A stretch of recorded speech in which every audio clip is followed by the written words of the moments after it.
سورہ انبیاء قرآن پاک کی ترتیب کے اعتبار سے اس کا نمبر 21 ہے اور نزول قرآن پاک کے اعتبار سے اس کا نمبر 73 ہے 73۔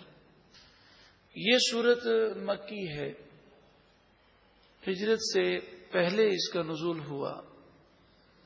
اس سورہ مبارکہ میں کئی انبیاء علیہم الصلاۃ والسلام کا مختصراً ذکر موجود ہے، اسی مناسبت سے اسے سورۃ الانبیاء کہتے ہیں۔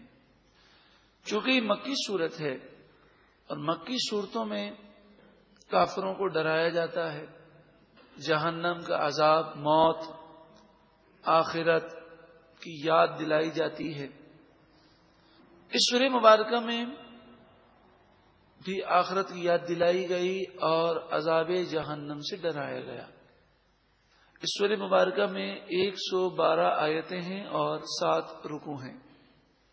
اللہ رب العالمین اس سورہ مبارکہ کی ساری برکتوں سے ہم سب کو مالا مال فرمائے۔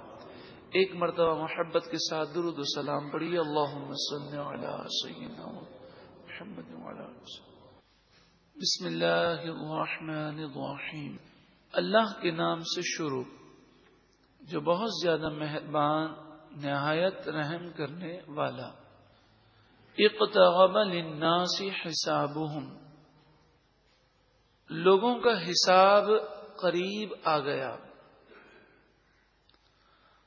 وهم فی غفلۃ معرضون، لیکن وہ غفلت میں منہ پھیرے ہوئے ہیں۔ دن بدن ہر شخص موت کی طرف رواں دواں ہے، ہر لمحہ موت قریب ہے، حساب اور کتاب اس کے لیے قریب ہے۔ مگر انسانی ایک فطرت ہے کہ جس قدر عمر بڑی ہوتی جاتی ہے اتنا ہی وہ دنیا کے جھمیلوں میں زیادہ مبتلا ہوتا جاتا ہے۔ یعنی جس قدر وہ اپنے حساب اور اپنی موت کے قریب ہوتا جا رہا ہے اسی قدر وہ دنیا میں زیادہ غرق ہوتا جا رہا ہے۔ یہاں حسابہم سے مراد قیامت بھی ہے۔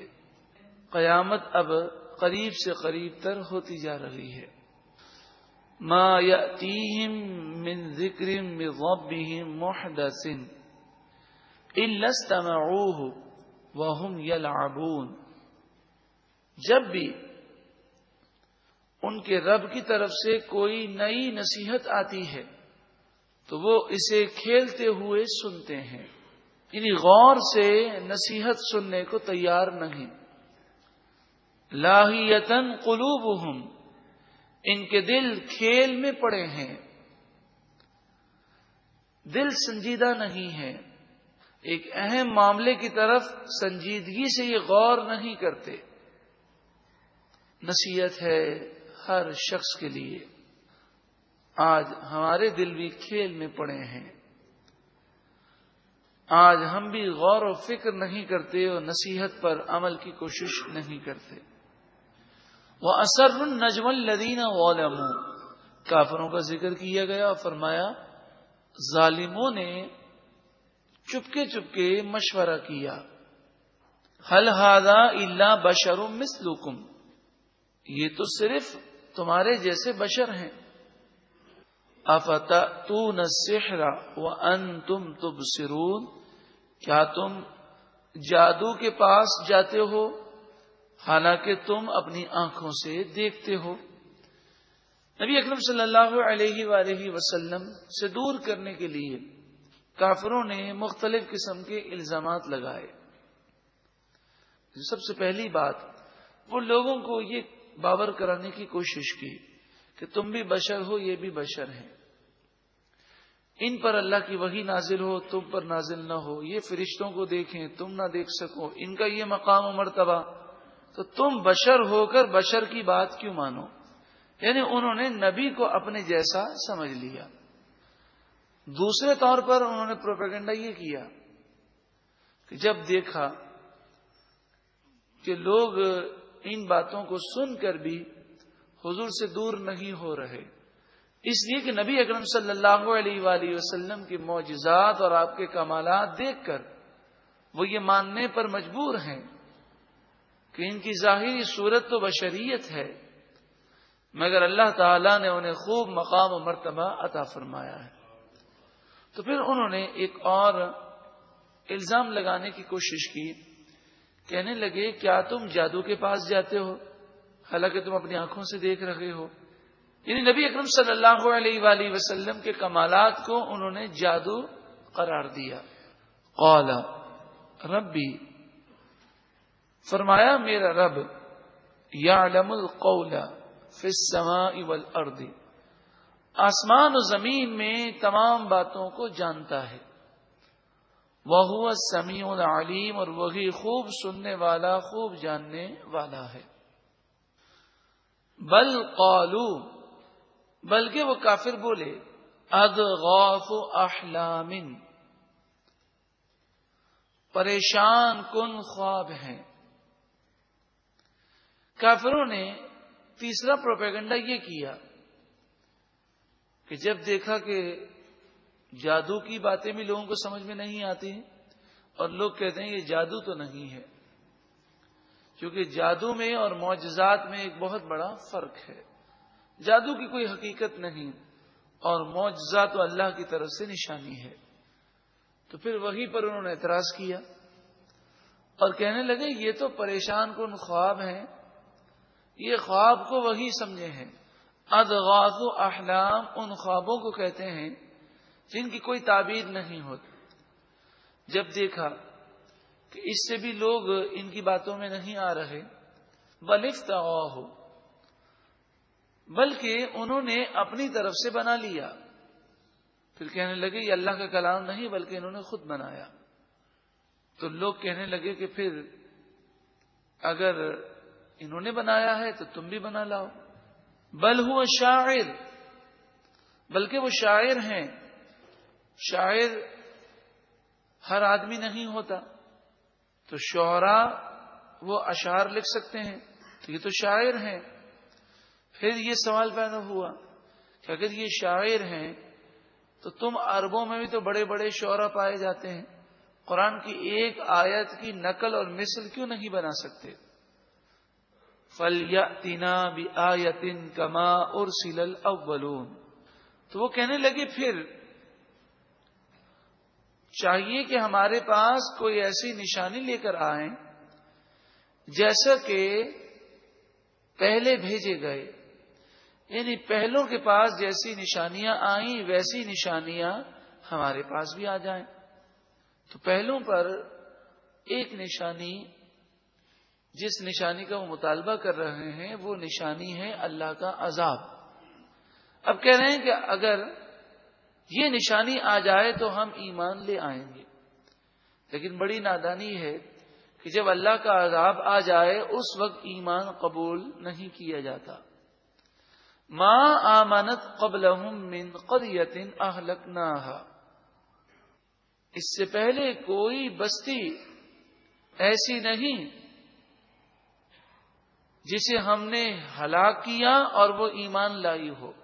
جس بستی کو ہم نے ہلاک کیا وہ ایمان نہ لائی، کیونکہ ہلاکت کے بعد اب ایمان لانے کے لیے کوئی وقت باقی نہیں رہتا۔ افہم یؤمنون، کیا پس وہ ایمان لائیں گے؟ کیا یہ ہلاک ہو کر ایمان لائیں گے؟ حالانکہ ایمان عذاب کے آنے سے پہلے لانا ہے۔ اسی طرح گزشتہ بستیوں میں ایسے لوگ تھے کہ جنہوں نے اس طرح کی باتیں کہیں، تمام نشانیاں دکھا دی گئیں، پھر بھی وہ ایمان لے کر نہ آئے۔ اور قاعدہ قدرت یہ ہے، قانون فطرت یہ ہے کہ جب کافر کوئی نشانی طلب کریں وہ نشانی دکھا دی جائے، پھر وہ ایمان نہ لائیں تو پھر مہلت نہیں دی جاتی، وہ ہلاک کر دیے جاتے ہیں۔ وما ارسلنا قبلک الا رجالا نوحی الیہم، آپ سے پہلے جتنے نبیوں کو ہم نے بھیجا وہ سب مرد تھے، ان کی طرف ہم وحی فرماتے۔ وہ انسان، بشر اور مرد تھے، تمام نبی، اللہ نے انہیں ہی مقام و مرتبہ عطا فرمایا. تو جسے اللہ تعالیٰ مقام و مرتبہ عطا فرمائے، فاسألوا، اے لوگوں تم پوچھو، اہل ذکری، علم والوں سے، ان کنتم لا تعلمون، اگر تم نہیں جانتے، اگر تمہیں کوئی بات نہ معلوم ہو تو انکار مت کر دو، بلکہ معلومات حاصل کرو اور ایسے لوگوں سے پوچھو جو جانتے ہیں. کیونکہ کفار جب بھی کوئی نئی بات سنتے، مثلا قیامت کا وہ سنتے، قبر میں عذاب کو سنتے، تو جس چیز کو انہوں نے کبھی سنا نہ ہوتا، وہ جب پہلی مرتبہ سنتے تو فوراً اس کا انکار کر دیتے. ہمارے یہاں بھی یہ وبا پائی جاتی ہے کہ جہالت کی وجہ سے، لا علمی کی وجہ سے، ہم نے جس چیز کو کبھی سنا ہی نہیں ہے، جب پہلی مرتبہ سنتے ہیں تو ہم بسا اوقات انکار کر دیتے ہیں. ایسا نہیں ہونا چاہیے، بلکہ جاننے والوں سے پوچھنا چاہیے، رجوع کرنا چاہیے. اس میں نصیحت ہے اس طور پر بھی انسان ہر وقت علم حاصل کرتا رہے، اور جو لوگ اہل علم ہیں ان سے وہ فیض پاتا رہے، ہر وقت اپنے آپ کو طالب علم سمجھے، اور کبھی بھی اپنے علم پر یہ فخر نہ کرے کہ مجھے بہت آ گیا، بلکہ ہر وقت یہ سمجھے کہ میں تو سیکھ رہا ہوں. وَمَا جَعَلْنَاهُمْ جَسَدًا لَا يَأْكُلُونَ الطَّعَامَ، اور ہم نے ان نبیوں کے جسم ایسے نہیں بنائے کہ وہ کھانا نہ کھائیں، بلکہ انبیاء علیہم الصلاۃ والسلام دنیا میں لوگوں کو زندگی گزارنے کا طریقہ بتانے کے لیے آتے ہیں. تو وہ کھانا کھا کر بھی دکھاتے ہیں، وہ آرام کر کے بھی دکھاتے ہیں، وہ نکاح، تجارت، بزنس، سب کے اصول اور زندگی گزارنے کا ایک طریقہ بتاتے ہیں. وما کانوا خالدین، اور ان نبیوں کو ایسا نہ بنایا کہ وہ ہمیشہ لوگوں کے درمیان رہیں، بلکہ وہ آتے ہیں ایک مشن کے تحت. جب تبلیغ دین کا مشن پورا ہو جاتا ہے تو وہ یہاں سے تشریف لے جاتے ہیں اور پردہ فرما لیتے ہیں. ثم صدقناہم الوعد، ہم نے ان سے وعدہ فرمایا. کن سے وعدہ فرمایا؟ انبیاء سے اور نبیوں کے ماننے والوں سے. تو فرمایا پھر ہم نے اس وعدے کو سچا کر دکھایا. جو وعدہ فرمایا تھا کہ مسلمانوں کو فتح ہوئی اور دشمنان اسلام کافر بالآخر وہ تباہ و برباد ہوئے. فَأَنْجَيْنَاهُمْ، پس ہم نے انہیں نجات دی. وَمَن نَّشَاءُ، اور اسے نجات دی جسے ہم نے چاہا. وَأَهْلَكْنَا الْمُسْرِفِينَ، اور ہم نے حد سے بڑھنے والے کافروں کو ہلاک کر دیا. لَقَدْ أَنزَلْنَا إِلَيْكُمْ كِتَابًا، بے شک ہم نے تمہاری طرف اس کتاب کو نازل کیا. فِيهِ ذِكْرُكُمْ، اس کتاب میں تمہارا ذکر ہے. یہاں ذکر سے مراد شہرت ہے. اگر تم اس قرآن سے وابستہ ہو جاؤ گے تو دنیا اور آخرت کی کامیابی اور فلاح تمہارا مقدر بن جائے گی. تمہیں ایسی شہرت، ایسی عزت ملے گی جسے کبھی زوال نہیں ہوگا. فیہ ذکرکم کے تحت مفسرین یہی فرماتے ہیں کہ جو قرآن پاک سے وابستہ ہو جائے اور علم قرآن کو زوال نہیں ہے. ہماری دولت، ہمارے منصب اور دنیاوی تمام معاملات کو زوال ہے، ایک نہ ایک دن فنا ہے. لیکن قرآن کا علم جو سیکھے اور سکھائے وہ دنیا سے چلا بھی جائے تو اس کا یہ فیض جاری رہے گا اور یہ دنیا اور آخرت کی کامیابی کا باعث ہے. افلا تعقلون، کیا تم عقل نہیں رکھتے؟ کیا تم اتنی پیاری کتاب قرآن پاک میں غور نہیں کرتے؟ بڑے خوش نصیب ہیں وہ بھائی اور وہ بہنیں کہ جو قرآن پاک سے محبت رکھتے ہیں، محبت قرآن پاک میں جمع ہوتے ہیں، قرآن پاک کی دعوت عام کرتے ہیں. رب العالمین ہم سب کو قرآن پاک سمجھنے اور سمجھ کر اس کا پیغام عام کرنے کی توفیق عطا فرمائے. ہم سب کو قرآن پاک کی خدمت کے لیے منتخب فرما لے۔ ایک مرتبہ محبت کے ساتھ درود و سلام پڑھیے۔